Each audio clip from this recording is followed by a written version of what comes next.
Pembacaan Kitab Kejadian bab 11, Menara Babel. Adapun seluruh bumi pernah memiliki satu bahasa dan satu logat. Ketika orang-orang berangkat ke sebelah timur dan menemukan dataran di tanah Sinear, mereka pun menetap di sana. Mereka berkata seorang kepada yang lain, "Marilah kita membuat batu bata dan membakarnya baik-baik." Lalu bata itu mereka pakai sebagai batu dan tir, sebagai bahan perekat. Mereka juga berkata, "Marilah kita dirikan bagi kita sebuah kota dengan sebuah menara yang puncaknya sampai ke langit. Marilah kita mencari nama supaya kita tidak terserak ke seluruh bumi." Lalu Tuhan turun untuk melihat kota dan menara yang didirikan oleh anak-anak manusia itu. Berfirmanlah Tuhan, "Mereka ini satu bangsa dengan satu bahasa untuk semuanya, dan ini baru permulaan usaha mereka. Mulai sekarang apapun yang mereka rencanakan, tidak ada yang tidak mungkin bagi mereka. Baiklah, kita turun dan mengacau balaukan bahasa mereka di sana, sehingga mereka tidak dapat lagi saling mengerti bahasa mereka." Demikianlah mereka diserahkan Tuhan dari sana ke seluruh bumi, dan mereka berhenti mendirikan kota itu. Itulah sebabnya kota itu disebut dengan nama Babel, karena disitulah dikacau balaukan Tuhan bahasa seluruh bumi, dan dari situlah mereka diserahkan Tuhan ke seluruh bumi. Keturunan Sem. Inilah keturunan Sem. Ketika Sem berumur 100 tahun, 2 tahun setelah air bah, ia mempunyai anak Arpaksad. Sem hidup 500 tahun lagi setelah mendapat Arpaksad. Ia juga mempunyai anak-anak lelaki dan perempuan. Setelah hidup 35 tahun, Arpaksad mempunyai anak Selah.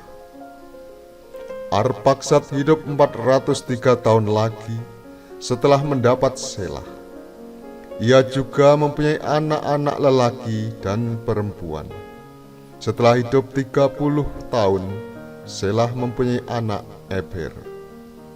Setelah hidup 403 tahun lagi setelah mendapat Eber, ia juga mempunyai anak-anak lelaki dan perempuan.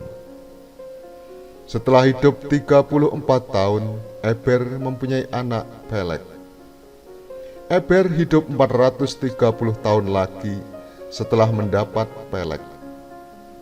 Ia juga mempunyai anak-anak lelaki dan perempuan. Setelah hidup 30 tahun, Pelek mempunyai anak Rehu. Pelek hidup 209 tahun lagi setelah mendapat Rehu. Ia juga mempunyai anak-anak lelaki dan perempuan. Setelah hidup 32 tahun, Rehu mempunyai anak Serug. Rehu hidup 207 tahun lagi setelah mendapat Serug. Ia mempunyai anak-anak lelaki dan perempuan. Setelah hidup 30 tahun, Serug mempunyai anak Nahor. Serug hidup 200 tahun lagi setelah mendapat Nahor. Ia juga mempunyai anak-anak lelaki dan perempuan. Setelah hidup 29 tahun, Nahor mempunyai anak Terah. Nahor hidup 119 tahun lagi setelah mendapat Terah. Ia juga mempunyai anak-anak lelaki dan perempuan. Setelah hidup 70 tahun, Terah mempunyai anak Abram, Nahor, dan Haran. Keturunan Terah. Inilah riwayat keluarga Terah. Terah mempunyai anak Abram, Nahor, dan Haran. Haran mempunyai anak Lot. Ketika Terah ayahnya masih hidup, Haran meninggal di negeri kelahirannya di Ur Kasdim. Abram dan Nahor masing-masing mengambil istri. Istri Abram ialah Sarai, dan istri Nahor ialah Milka, anak Haran. Haran itu ayah Milka dan Yiska. Sarai mandul, tidak mempunyai anak. Terah membawa Abram anaknya dan Lot cucunya, yaitu anak Haran, serta Sarai menantunya, istri Abram, anaknya itu.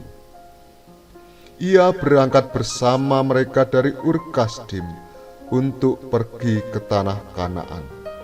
Lalu mereka sampai ke Haran dan menetap di sana. Umur Terah 205 tahun, dan ia meninggal di Haran.